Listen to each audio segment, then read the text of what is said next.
There's no time to rest for President Moon Jae-in. Even after completing a jam-packed schedule in Washington, he kicked off the work week by meeting former U.S. President Barack Obama and the head of the International Olympics Committee. For more on President Moon's meetings with the VIPs, here's Hwang Hojun. Just a day after coming back from Washington, President Moon Jae-in met at the Blue House with the previous occupant of the Oval Office, Barack Obama. During their meeting Monday afternoon, President Moon explained the outcomes of his summit with President Trump. President Moon noted he achieved more than he expected by meeting with President Trump and agreeing to reinforce the Korea-U.S. alliance, and he asked for the former President Obama's advice on strengthening the partnership further. President Moon also reiterated that he and President Trump agreed to continue to apply sanctions and pressure on North Korea to get it to give up its nuclear programs, but also to keep the option of dialogue open as well.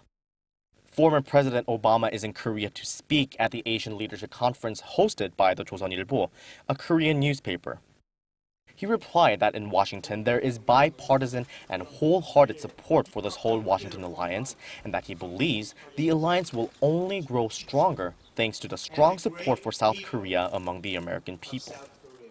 Earlier in the day, President Moon also met with the head of the International Olympic Committee, Thomas Bach, and thanked him for his support for the 2017 World Taekwondo Championships held last month in Muju, South Korea, especially for his role as mediator in making it possible for the North Korean Taekwondo demonstration team to perform at the opening ceremony.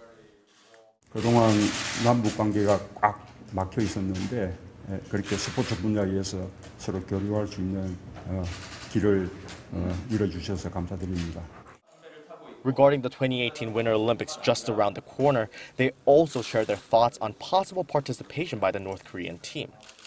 According to the Blue House, President Moon asserted that North Korea's participation would inspire the Olympic spirit and contribute to the peace and harmony of the region, the world, and mankind.